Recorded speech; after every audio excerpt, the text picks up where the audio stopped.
पिछले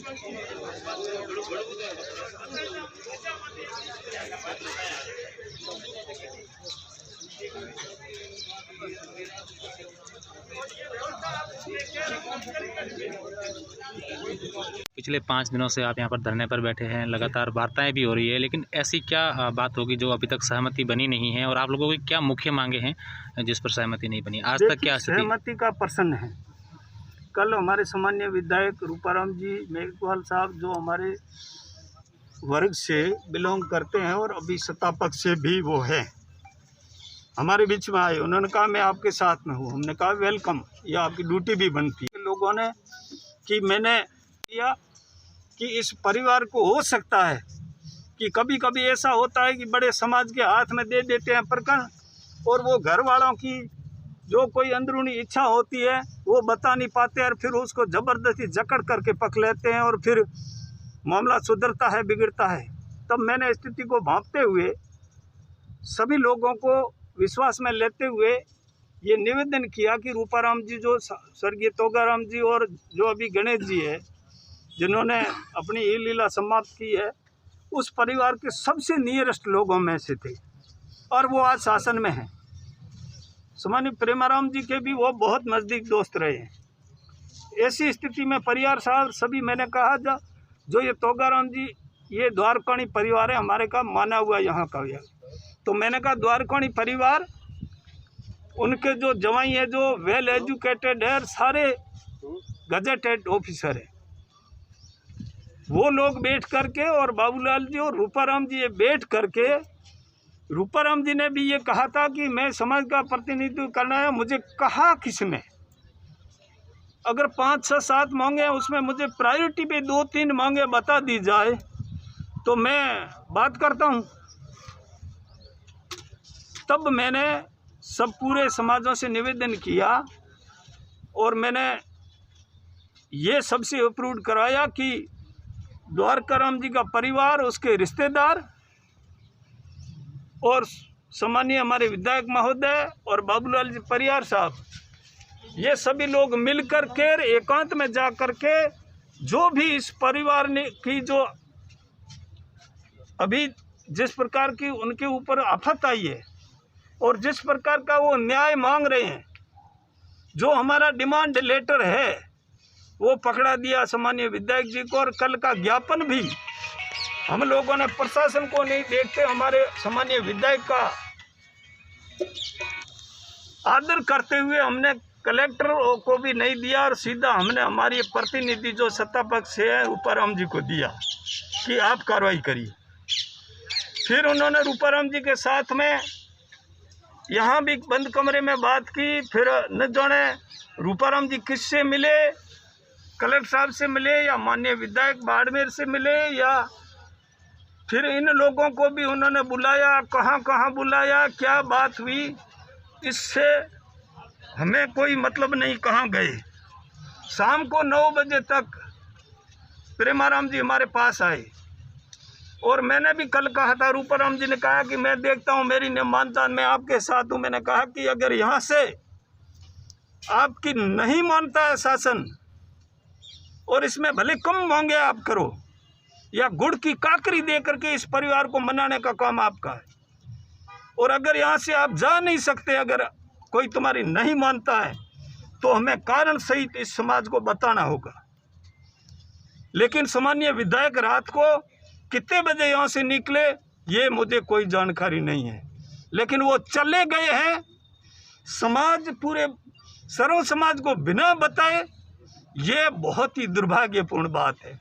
आकर के अगर उनकी बात नहीं बनी है, प्रयास किए हैं, कहाँ कहाँ किए हैं, उसमें रोड़ा कौन बना है, इस परिवार को न्याय देने में बाधक कौन तत्व है, उसका खुलासा उस रूपाराम जी को करना चाहिए था। वो अपने जिम्मेवारी से भागे हैं। बाकी कोई हमारा कोई प्रशासन से लड़ाई नहीं, क्योंकि परसों शाम को हम लोगों ने सामान्य कमिश्नर साहब और आईजी साहब से बात की। उन्होंने एक बात का हमें इंश्योरेंस किया था कि 2 केस है आपके, हम रीओपन करके, और आप जिस किसी, क्योंकि आईजी होता है वो संभाग में जो उनके अंडर होता है रेंज, वहाँ के किसी अधिकारी को जांच दे सकता है। तो उन्होंने आज भी उनका आया है, आपके माध्यम से मीडिया से मैंने पढ़ा कि जो भी परिवार या जो भी ये जो परिवादी पक्ष है, जिस किसी इस रेंज के अधिकारी का नाम बताएंगे उसको हम ये वापस जो फाइलें हमने प्राप्त कर ली है उसकी जांच दे देंगे, हम उसका स्वागत करते हैं। लेकिन कल जो हमारा ज्ञापन हमारा प्रशासन से हमने दबाव छोड़ दिया और उधर जो हमारा राजनीति की ओर जो जनप्रतिनिधि पर हमने भरोसा किया, उस जनप्रतिनिधि को गुड़ की काकर दे, या तो इनको बिठा देना चाहिए था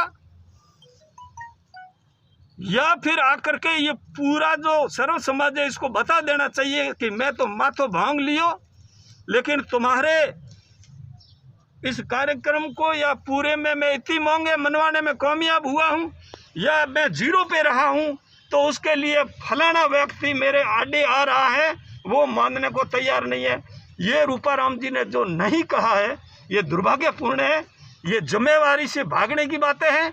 ये जो चुनाव से पहले और समाज 8 दिन पीछे भरोसा करता था, वो बातें खोखली साबित हुई और पूरे इस सर्व समाज का विश्वास रूपाराम जी से टूटा है। ये सुन ले, क्योंकि मीडिया, ये मुझे मालूम है कि ये जो शब्द है ये पूरे भारत में जाएंगे और इसको रूपाराम जी भी देखेंगे। मेरे जितने नज़दीक उस परिवार से ताल्लुक हैं, ऐसे इन्हें गिने परिवारों के बाड़मेर में होंगे, लेकिन जहाँ न्याय की और समाज की बात आती है वहाँ उदाराम मेघवाल और जो न्याय करने वाले जो सर्व समाज के लोग हैं वो कभी भी अपनी बात कहने में पीछे नहीं हटेंगे। एक दुर्भाग्य बात, हमने 2 जगह जहर का घूंट पिया। एक तो जिस परिवार की लाश बिछी हुई उसको मेवाराम जी ने भरी कलेक्टर और एसपी के सामने कहा कि देख लेने वो करा ले। उस समय जहर का घूंट इसलिए पिया, हम कायर नहीं थे, लेकिन उस समय लड़ जाते तो शायद इसके लोग कहते कि कड़े करे रहा यार, ये यहाँ लोग मारो मामलो बेचारा न्याय मन तो दिख रहा है, आपस में राजनीति रे कांट कूटी जे। एक घूंट पिया और दूसरा कल रूपाराम जी ने हमारे सबसे वरिष्ठ जो हमारे इस जो SC/ST एकता मंच के संयोजक, मजदूरों के नेता, हमारे लिए हमेशा लड़ाई लड़ने वाला लक्ष्मण बडेरा कहा कि तू लाडेरी भुआ ज्यादा बने। इतने लोगों के बीच में उसको बात रखने से रोकते हुए कि चुप रहे। रूपाराम जी को ख्याल करना चाहिए। तुम्हारे घर में जब दुख आया था तब भी इस लक्ष्मण की आंखों में आंसू थे। कुछ समझ रखने की MLI मंठा है जिके तरीके में चलो ने, हूँ तो उम्र भर रहा, लेकिन मनख राखिए या नहीं राखिए वो लोगों का फैसलो है, लेकिन समाज का भरोसा तोड़ा है रूपाराम जी ने। ये मैं इतना आरोप नहीं, ये सच्चाई कहना चाहता हूँ। ये बात कल भी कह के गए थे। परसों जब हमारी वार्ता हुई थी पहले दिन, तब मेवाराम जी ने कहा 3 में से मैं 2 प्लॉट देने को तैयार हूँ। पर कल रूपाराम जी दिन में आए तो कि हमें तो 1 प्लॉट देना तैयार कौन। शर्म है, शर्म। अब मैं क्या शब्दों का चयन करूं इसके लिए।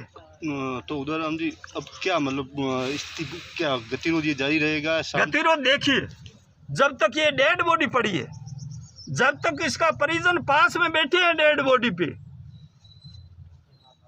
मैंने और मेरे समाज के कई लोगों ने कसम खाई थी और मैंने मेरे मुंह से बोले, सभी ने तो नहीं बोला था, मैंने को आपरी बापरी औलाद हो जो बिल्कुल इनके साथ देना, ईमानदारी से देना, कोई राजनीति मत करना। अगर 15 महीना रंग शो थारे बच्चों मले हो भाईड़ा, और जिके आदमी ने बात पसंद नहीं है, जिके आदमी ने जो आंदोलन पसंद नहीं है, वो आप रे घरे बैठो रहे, बढ़िया है। ये थोड़ी जो कोई 19-20 करे तो भगवान वगैरह टाबर हाजर रखे, बाकी मैं तो कहीं ज्यादा उम्र बारे में कह नहीं सकूं। अब ये इसलिए अभी गतिरोध है, अभी गतिरोध फैसला उस परिवार पे है। जिस समय ये परिवार फैसला लेगा ये गतिरोध टूट जाएगा। जिस समय, अब रूपाराम जी ने क्या कहा इस बारे में तो उसका परिवार बताएगा, और या उनसे पूछ लो या फिर थोड़ी देर में हम समाज के बीच में इनसे अपने इनका जवाब मांग लेते हैं, उसके बाद में सामान्य मीडिया बाद में।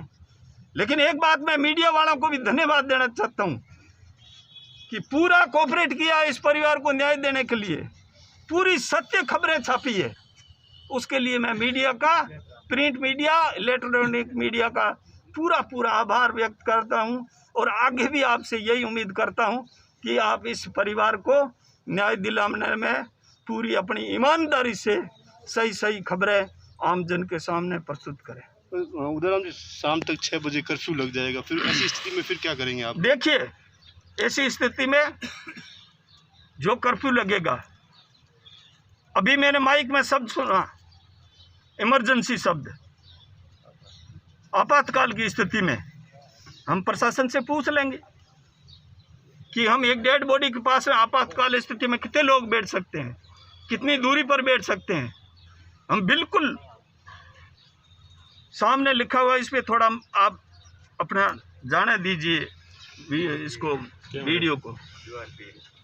2 गज दूरी, मास्क जरूरी और सैनिटाइज करना, और हमने सैनिटाइज पूरे यहाँ ला करके दे दिया और सबको हाथ मसला दिया है।